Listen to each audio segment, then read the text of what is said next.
There's new data on U.S. ag land values, plus news on a facility closure here in Arkansas that could impact a rural community in the state, and a lot more on today's episode of the Arkansas AgCast, which starts right now.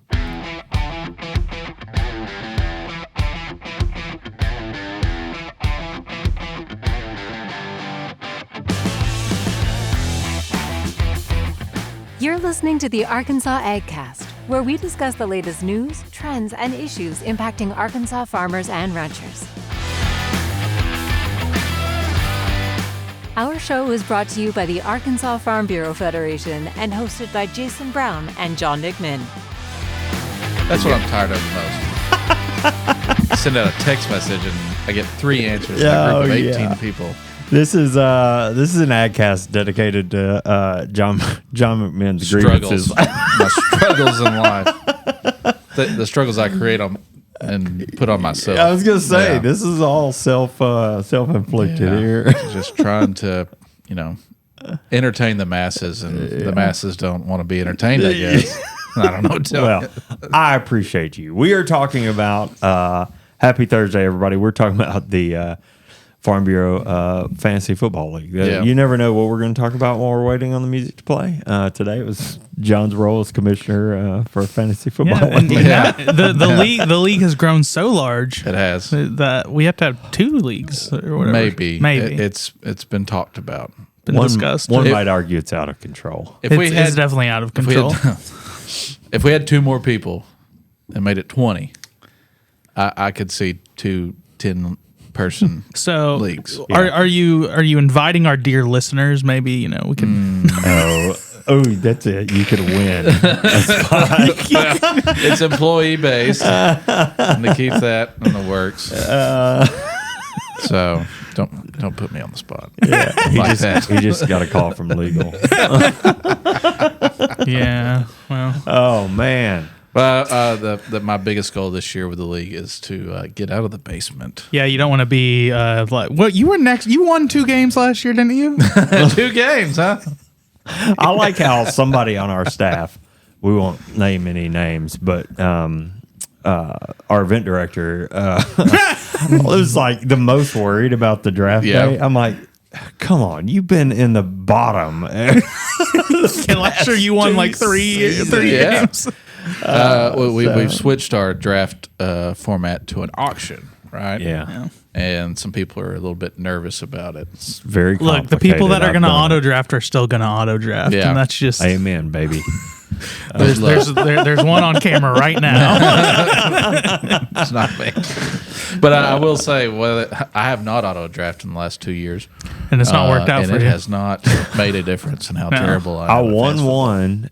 I was in the money 2 years ago. Yeah, once, and not. I didn't do too bad last year, but I was in the money once with an auto draft. So yeah, I got 4th last year, and it should have been 1st, but picked the wrong quarterback. Yeah. Well, we changed the draft format because after with so many people in the league, there goes your running backs, and then all your wide receivers and all your quarterbacks.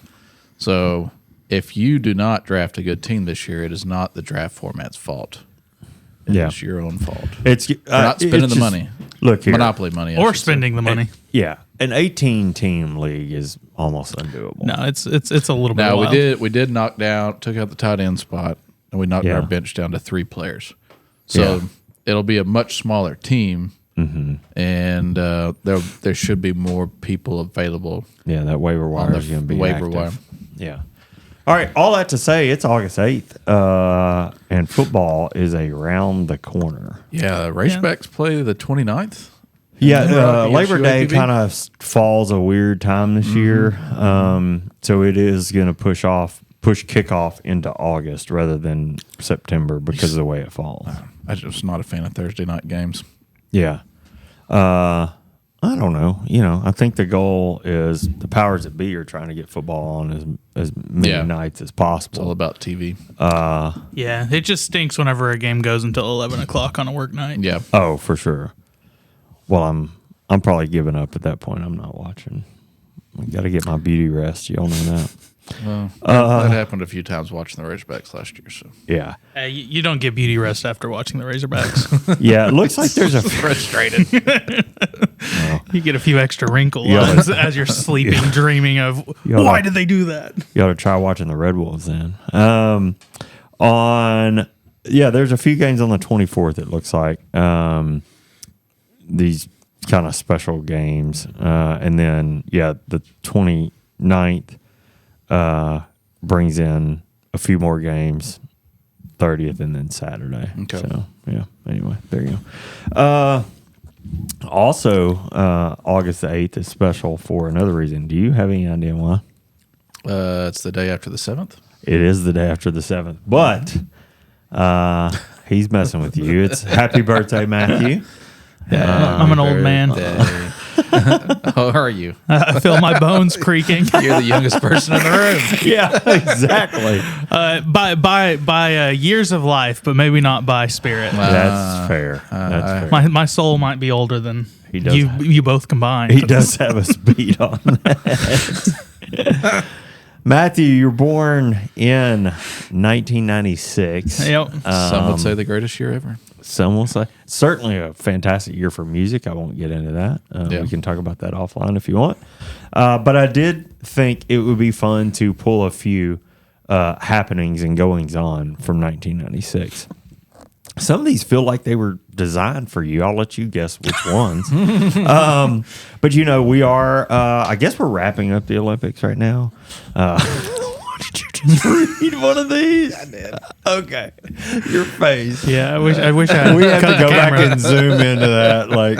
I'm sorry, Matthew. We're wrapping up the Olympics. Do you remember where the Olympics were? There was a Summer Olympics the year you were born. Do you remember where they were held? Yeah, well, I remember, being 3 days old and hearing about the Yes, they actually the closing ceremony was your birthday. so I was hours old as it ended. Yeah, as it turns out. I don't know. Atlanta. Oh, yeah. Atlanta. Yep, the Olympics were in Atlanta, Summer Olympics. The U.S. won 101 medals that Olympics. I'm not sure what day the closing ceremonies are this year. I know we're probably pretty close. But let me see. I think it's starting to wind down a little bit. Yeah, when I see weightlifting on prime time, I know it's probably. So the U.S. has 95 medals right now. So I think it goes to the 16th, maybe. So we've still got some time.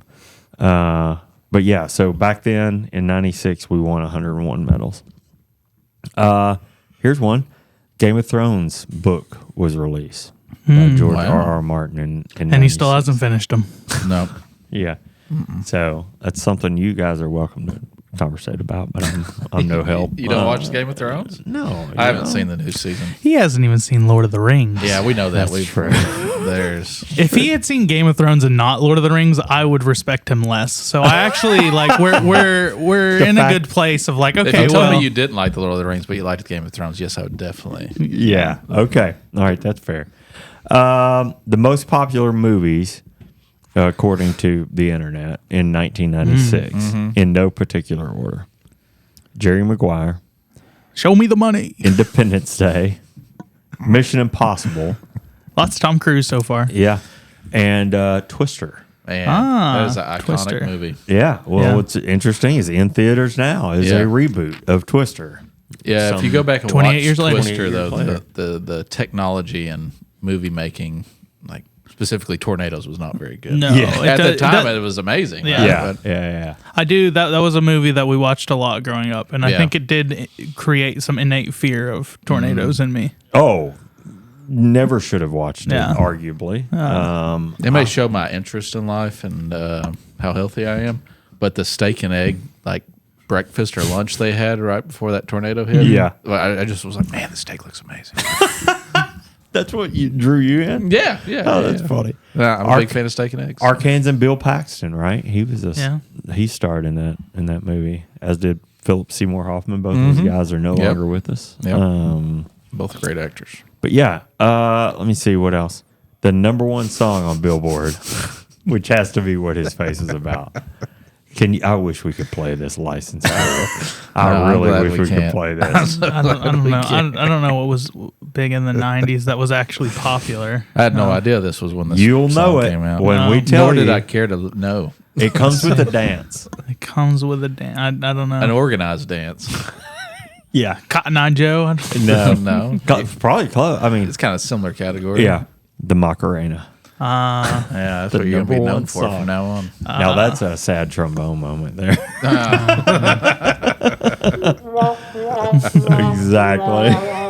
Exactly. So anyway, what do you have planned? Anything big? Anything special this weekend? The weather's going to be fantastic. Yeah, I don't really know yet. My parents are going to be in town, so I'll see them. But Yeah. I don't know what else. Okay. I hear there may be some baking involved. I heard that yesterday. my girlfriend will be making a Oreo cake of some sort for me. Oh, wow. So it'll probably be good. I think we should maybe get a sample of that. Yeah. I was going to say, I was thinking about smoking a pork butt this week, and I was going to think about you, but maybe if I bring some over, maybe we can do a trade. Yeah. Drop something off. Maybe we get can some barter and Oreo cake. negotiate a little bit. No, we'll probably go out to eat somewhere. Yeah, sure. Might pick up Faded Rose is one of my favorites, and I don't go very often, so that might be where we end up going. I don't know. That's a good one. Yeah, it is a good one. We were just talking about Faded Rose last night. Redfish Punch Train. It's a good one. The rumor around Farm Bureau is that Faded Rose has the best steak in Little Rock. We've had people come to town who are big cattle farmers from out of state, who eat steaks every single day. There was a guy from Florida.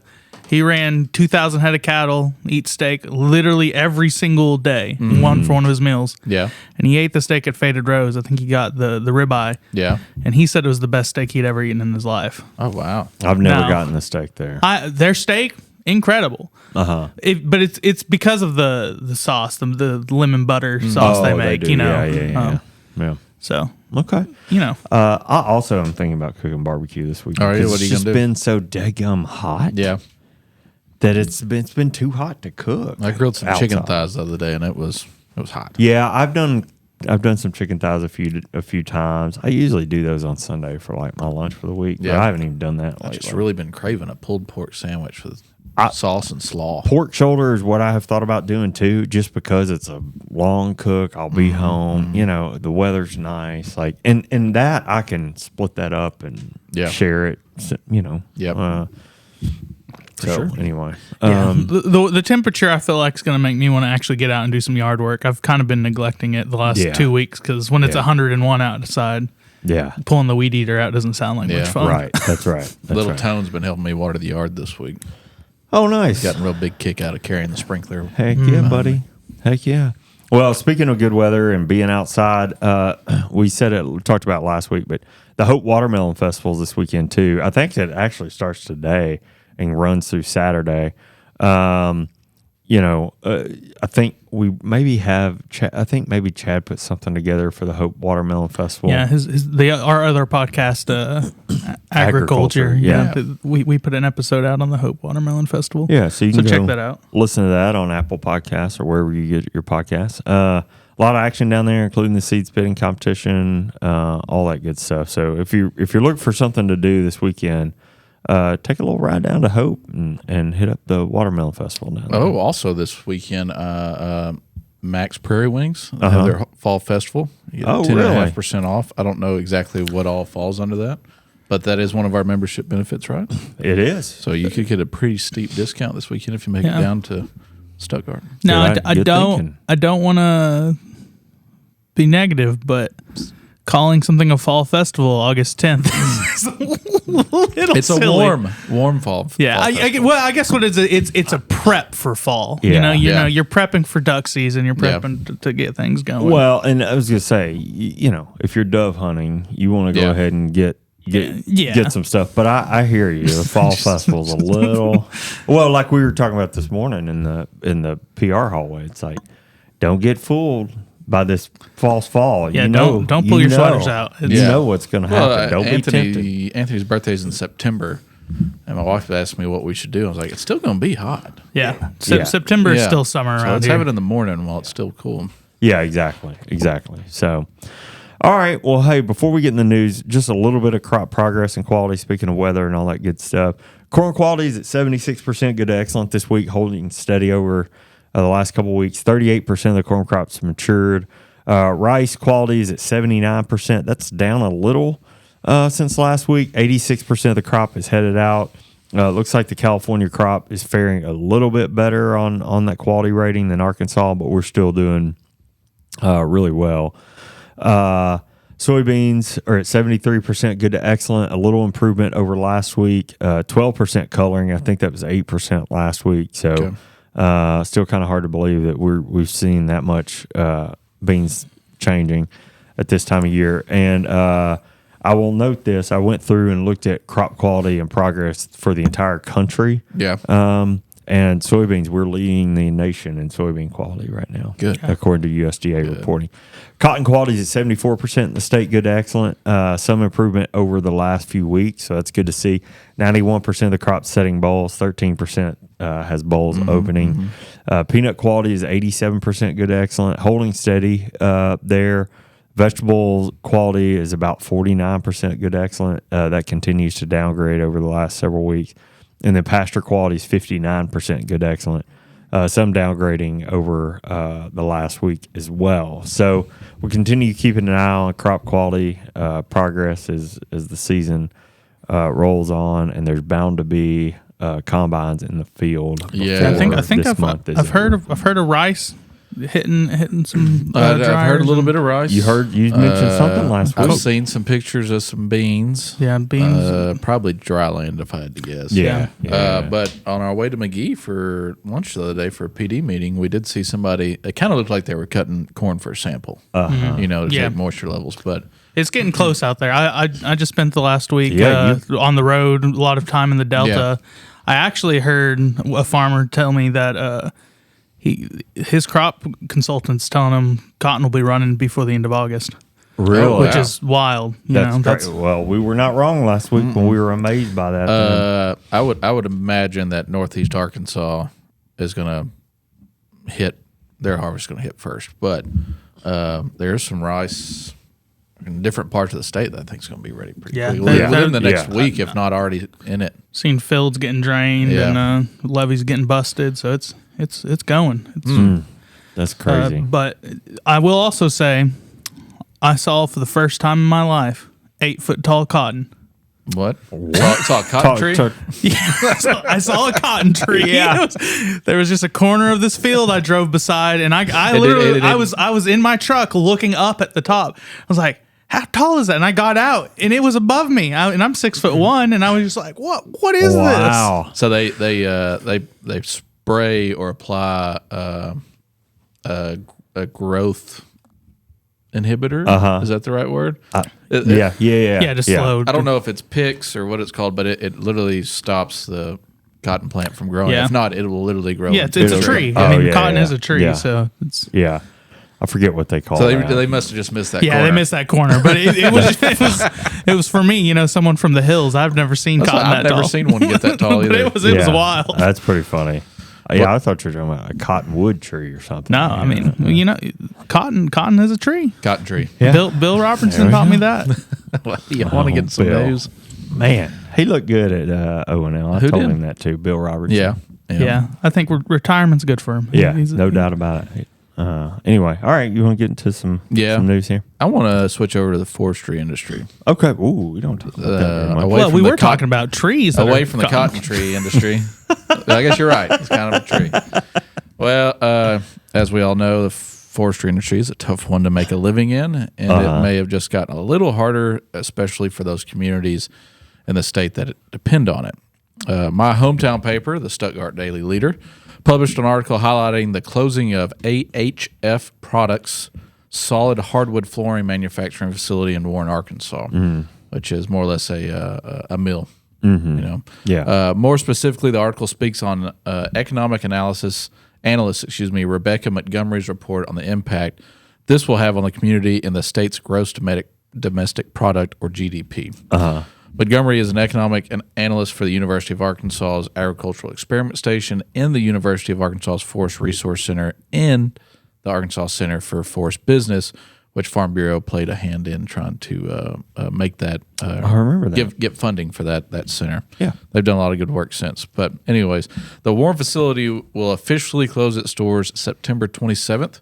And according to Montgomery, it will account for the loss of 130 jobs in the facility and a total loss of 275 jobs across the region, and a loss of $16 million in labor income. My goodness.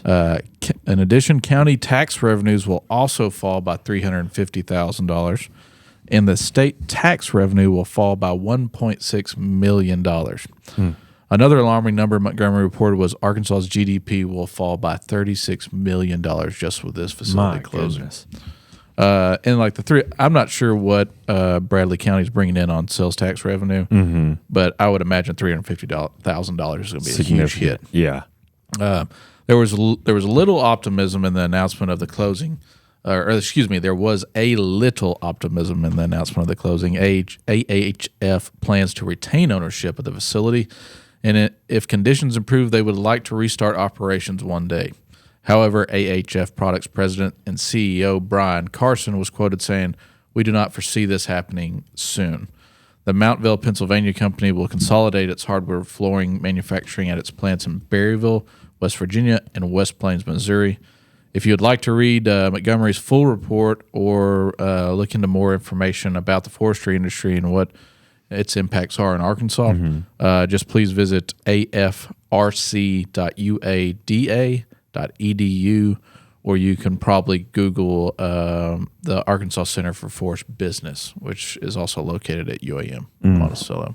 So this is going to be a huge hit. I think we were discussing before the start of this episode was, it's going to impact forest landowners. And the article also went into detail about how this particular plant would take trees that weren't they may have had a deformity of some sort. Okay. And that gave the landowner an option to sell that tree when another mill may not take that tree. They might bypass it or something. Yeah. Okay. So that just adds to the many mill closures we've had in the state over the last 10 years or maybe longer. Yeah. So not good news.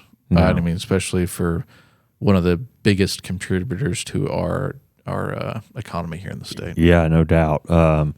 Hate to see that. I mean, this kind of move will have generational impact. Yeah, and those people will probably find jobs more than likely. Yeah. But that county sales tax revenue and the economic impact of what millions of dollars, $36 million the in GDP. I mean, that alone, a loss of $1.6 million in revenue to the state.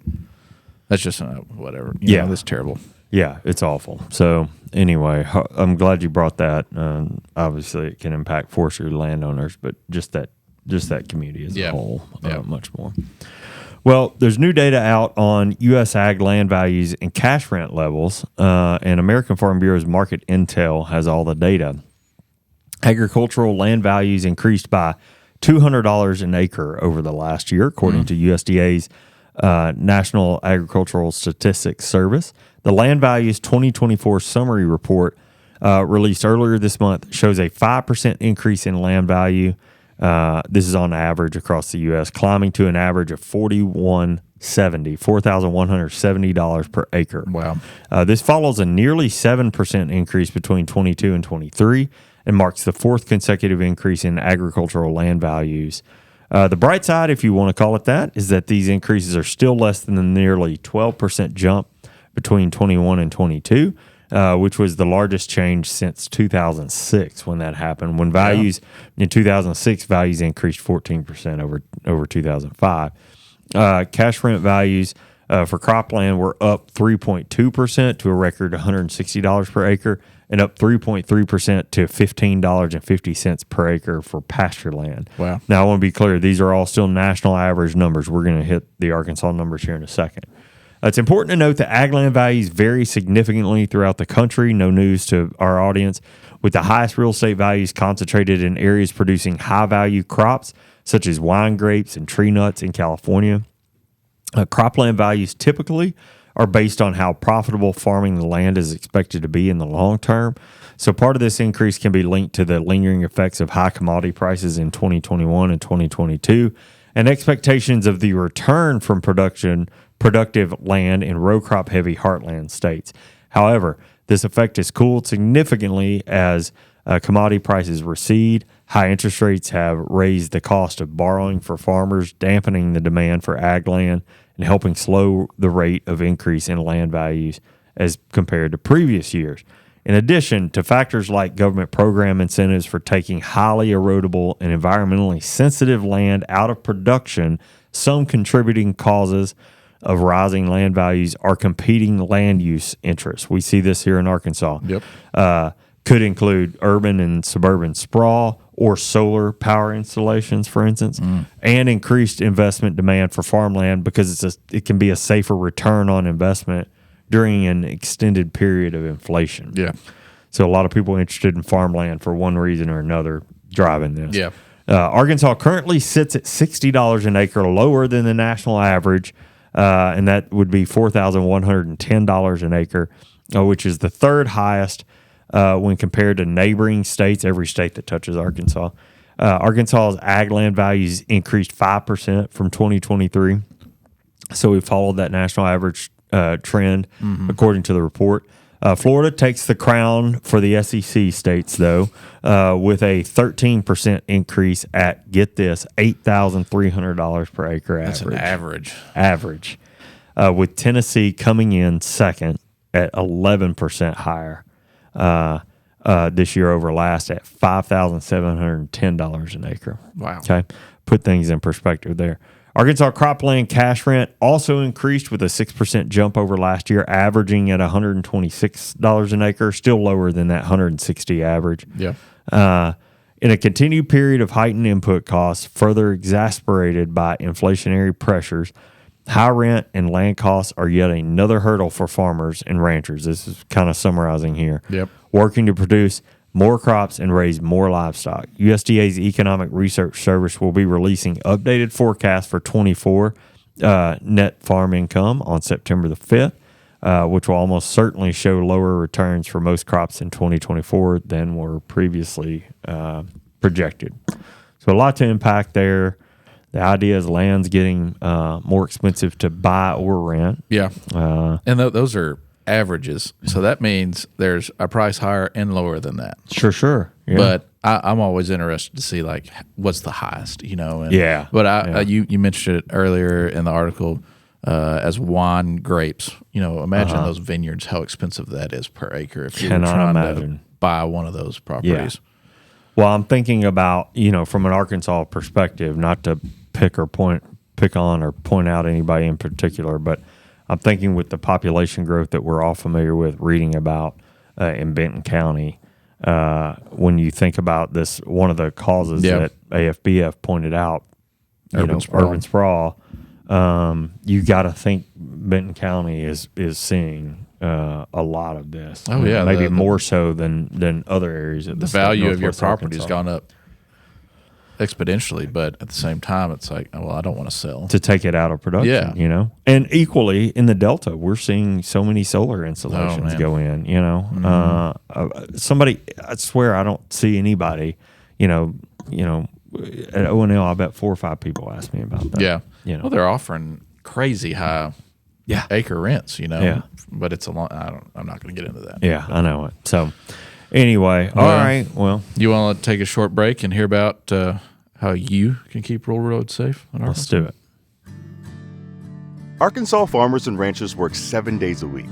That means when you hit the road, you may be sharing it with farm equipment, especially if you're traveling along rural roads and county highways. Farm equipment moves slower than our pickup trucks and minivans. They may not have the safety lights and turn signals of our family vehicles either. The trucks and tractors moving down the road need extra room to make turns, cross bridges, and move through intersections too. We all get in a hurry sometimes, but it's important that we all stay safe, no matter if we're headed to buy groceries or grow them. So next time you're cruising past a pasture or field, keep an eye out for farmers. They'll be sure to keep an eye out for you too. If we all work together, we can make sure Arkansas is cultivating safe roads. my next story has a little bit more optimism than my first. Please, we need it. Obtaining financing for agricultural production can be cumbersome at best, but in an effort to increase opportunities for farmers and ranchers to be financially viable, USDA has found some ways to improve its Farm Service Agency or FSA farm loan programs. Mm-hmm. I picked up this story from agriculture.com in case any of y'all want to go see or read more of the detail in it. USDA officially announced the changes Wednesday to demonstrate the agency's commitment to improving farm profitability through farm loans designed to provide important financing options used by producers to cover operating expenses and purchase land and equipment. Mm-hmm. These farm loan policy changes are outlined in the enhancing access and delivery for farm loans rule, and the three most notable changes are as followed. Establishing a new low-interest installment set-aside program for financially distressed borrowers. Eligible financially distressed borrowers can defer up to one annual loan installment per qualified loan at a reduced interest rate. Second, providing all eligible loan applicants access to flexible repayment terms that can increase profitability and help build working capital reserves. This can help borrowers find opportunities in their farm operation plan budgets to include a reasonable margin for increased working capital reserves and savings, including for retirement and education. And then lastly, reducing additional loan security requirements to enable borrowers to leverage equity. This reduces the amount of additional security required for direct farm loans, including reducing the frequency borrowers must use their personal residence as additional collateral for a farm loan. In addition to these changes, USDA has also added some new features/services to the program's online tools, which include a loan assistance tool, an online loan application, an online direct loan repayment feature, and lastly, a simplified direct loan paper application, reducing the original application from 29 pages to 13. Wow. That's a giant application. That's huge. So that's some good news, given how commodity prices and input prices are today. But if you want more information about about what FSA has to offer, USDA advises producers to contact their local FSA office. And for the most part, every county has a FSA office. And oddly enough, I think we were just in a meeting not too long ago that Pulaski County has been without an FSA office for years. Oh, really? That's interesting. Now building a new one, not physically building an office, but putting together their team and employees to run it. Oh, that's interesting. So Pulaski County has been kind of relying on Lone Oak or Faulkner or Saline County FSA offices. You know, those guys have been in here a couple of times. We did a deep dive with Marvin last year and so on and so forth. And I just always assumed they had a space here. But so did I. Maybe not. Yeah. Huh. The more you know. Yeah, how about that? All right, well, we've got one more. And I want to just give a quick update on a story that's certainly familiar to the Arkansas Farm Bureau audience as we round out today. Thanks to Christina LaRue with the Arkansas Democrat Gazette for doing the groundwork and reporting here. We're just kind of sharing what she published in the paper. Christina that put out an update this week on 2 canal system projects designed to deliver water from the Arkansas and White Rivers to the groundwater dependent agricultural communities. She spoke with Dan Hooks, a row crop farmer and board president of the White River Irrigation District, to get an update on the Grand Prairie project, and that's what we'll talk about first. Hooks said water will be delivered from the Grand Prairie irrigation system when the first phase is completed in 2 years. That seems far off, but really it's not. And if you follow this project at all, you'll kind of understand the scale of that. The timeline. Yeah, no doubt. And we're going to talk about that. The Grand Prairie Irrigation Project will make water from the White River available for 250,000 farmland acres in Prairie, Lone Oak, Arkansas, and Monroe counties.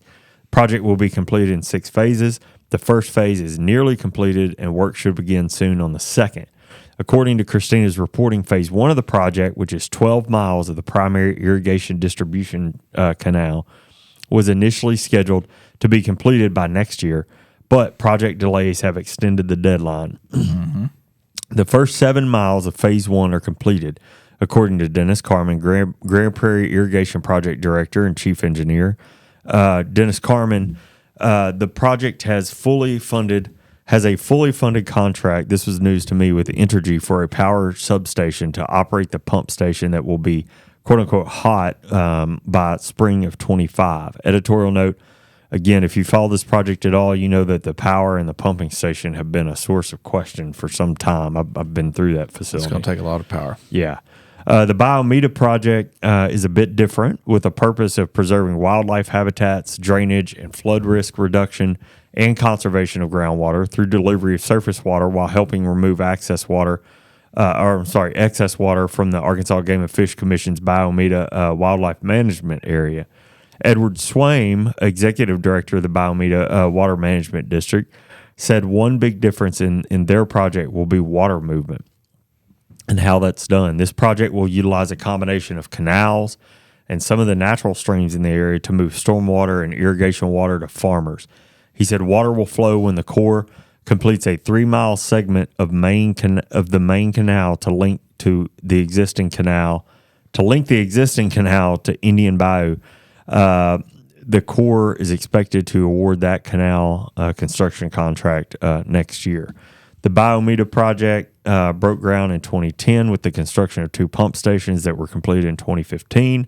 The Marion Berry pump station in Scott will move 1,750 cubic feet per second of river water into the canal system for distribution. The Little Biomeda station in Radale will supplement other drainage features to push 1,000 cubic feet per second of floodwater back into the Arkansas River. There's currently no projected completion date for all 5 phases of that project. So, man, so I've been following this issue, specifically the White River issue, irrigation district. I wouldn't call it issue, but project. Yeah. Since 2008, maybe, or 7, maybe 6. While I was in college, I did a paper on it. Yeah. But like this conversation has been going on even 10 years before that. Yeah. But and for those that don't know, the groundwater is an issue in eastern parts of Arkansas where they there's not any groundwater in spots, or it's very, very far down deep, and the aquifers. So there's a need for water in these areas, and that's why those projects are being done. And then Biomeda is a good reason of they've had issues trying to get water off that ground when say duck season's over with. Yeah. So that'll help quite a bit. The White River obviously seems closer. One of the first things I did when I started working in Farm Bureau in 2021 was go and tour that project. Yeah. Those pumps are giant, aren't they? And I spent a lot of time that summer out there, as have many other Farm Bureau staff members. Yep. I'm sure you've been out there and seen it. So, it just takes a lot of time. I didn't know. I don't know that I mentioned it here, but in the article, it talked about like they're a year ahead actually on the White River project. Really, to an extent on some parts of it. So depends on how you define it. Yeah, well, that's fair. So obviously, we're not going to be pumping water down those systems this year, but hopefully sooner than later. And if you go from like Scott to Stuttgart, you can see some of that Biomeda project being done across that way. Absolutely. Yep. Yeah, they've been making good progress, and just it's slow. Yep. Slow. It's a lot, but it's a lot to do. I mean, you're talking about building new roads. I mean, you're building a canal that is going through a lot of land. So anyway, all right. Matthew. Well, I've got 2 things to talk about today. Okay. None of which is trivia, so no trivia for you. That's nice. It's always a break when Easy I'm here. Week. First of all, we talked about August 8th being my birthday and that being special, but we didn't mention why it's actually special. Oh, okay. So, do you know what holiday August 8th is? It is National I don't. Sneak a zucchini on your neighbor's porch day. We talked about this, didn't we? Did we? Yeah, no, we talked about this for some reason. Well, we have lots of stupid holidays out there, and this might just take the cake. Yeah. But if you got a garden, if you're listening to this the day it comes out, and you're someone who has a garden and too much zucchini, consider sharing it. Get on it. Go sneak it on your neighbor's porch and don't tell them you put it there. And, Happy National Sneak a Zucchini. On your neighbor's which porch. I get. Hey, if you've ever grown zucchini in your garden, you get too much of it. I mean, you get to the point where you're like, all right. Who's taking some of this from me? There's only so much that stuff you can eat. These national holidays, such as this one, for me, my opinion, is just a marketing tool. They're stupid. Yeah. Well, push zucchini. Put big zucchinis come in and big zucchini. Big zucchini.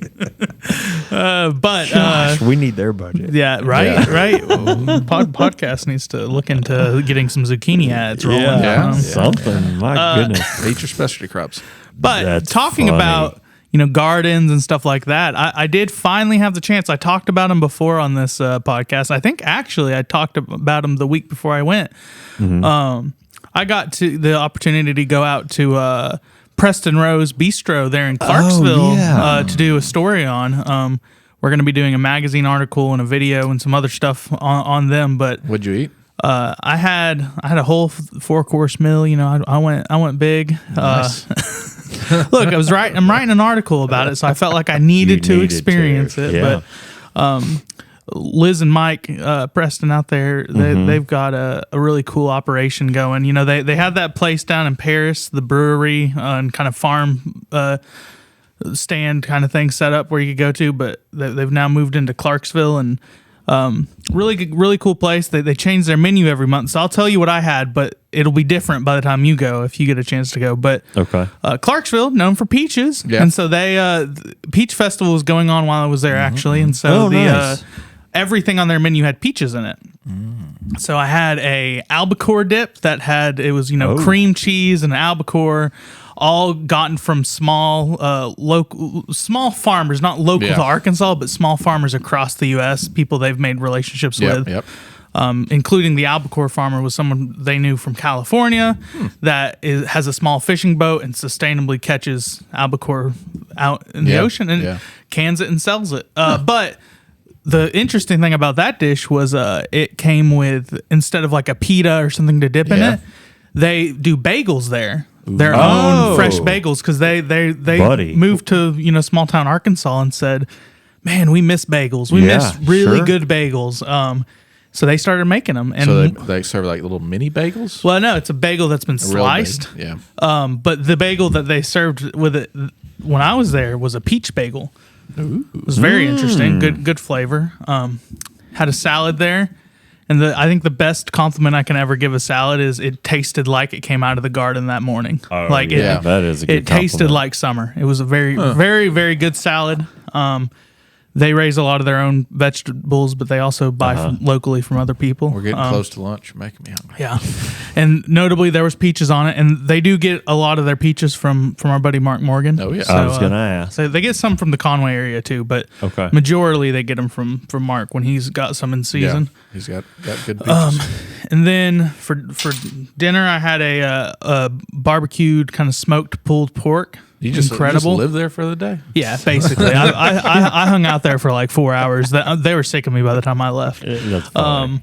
But more food. More food. Look, I paid for it all. I paid for it all. Yeah, there you go. But it was really good. It also had some kind of other veggies and stuff that came with it, a little veggie medley. Capped it off, though, with a peach cobbler. And notably, they had coconut and macadamia nuts in it, both of which they have a small farmer in Hawaii that they've become friends with. Really? And they get it from them. Oh, so it's a very cool restaurant. It's very out there for Clarksville. Yeah. Liz talks about, she's the brains behind the menu. She's like, I'm trying to bring culinary things to this area that you couldn't get. Yeah, sure. So they have lots of people with the university there that work there. Yeah. Students. Few of them live or are from some of the islands in the Caribbean. Oh, nice. And so I think it was May or June. They did all island themed food. So food from cool. Caribbean cuisines. Inspired by their employees. They've done German. They've done some Italian. So they kind of are flipping all over the place. And she was very much, hey, every month I want to remake our menu. Yeah. Based on what I can get. That's actually from a small farm. I think we need to go on a little road trip. If they have some jerk chicken out there on those Caribbean menu, I think they did. That Caribbean menu, And also, I also had a few of their local beers that she brews. They're and I keep forgetting the name of it, but they're one of the breweries that use all American sourced products. Oh, really? Everything they do. And they grow some hops Even on their hops own and stuff. Yeah, but they are bringing hops from outside because hops they struggle in Arkansas. Oh, you can make them grow. University, I know, spent a lot of time researching that, but they've been trying to grow them out there at Clarksville experiment station. And so they've been using those a little bit. But I wonder how successful they've been with that. You think? I'll just say, with as big of a beer industry as we have in Arkansas now, I mean, you would think that would be lucrative. They're trying to figure it out. If we could figure that out in our it's probably just like anything else they do. They're just trying to breed a specific and get variety to grow here in Arkansas for this environment. Deal with the heat and the altitude. And then you got to think like, what kind of flavor profile is that going to? Yeah. I don't know. And so, anyways, I had a stout there, and I think it was just one of their pale ales. Yeah, both very good. Yeah. Okay. It's kind of weird because Clarksville's in a dry county, and so you kind of have to do a weird thing where you have separate tabs by membership. Yeah. But it works, and it was good. All very good. It's a beautiful place. They also have a storefront there that's all small farm products. Yeah. She said they have over 1,000 different products in there, though. Wow. All right. Anyways, if you're on the interstate heading to Fayetteville for one of those football games coming up, maybe stop in for lunch. Stop in for dinner. I think they are actually only open for dinner, so maybe it's if you're coming back after an afternoon game or something. But would they let us do a live show there? Oh yeah. Oh, buddy, we need to work that out. Yeah. And we go take a tour of the experiment station. He'd be sick by the time we take a tour of that. Do that. Yeah, exactly. Well, look, that wraps up the news for this week. Thanks for following along with the Arkansas AgCast. We're grateful for you taking the time to watch and listen. Yeah, remember, you can catch new episodes of the show every Thursday afternoon. Find video episodes on Facebook and YouTube, and listen to the audio version wherever you listen to podcasts. Make sure to subscribe and leave us a review when you have a few extra minutes. The Arkansas AgCast is brought to you by the Arkansas Farm Bureau. I'm Jason Brown. And I'm John McMahon. And we'll see you next week.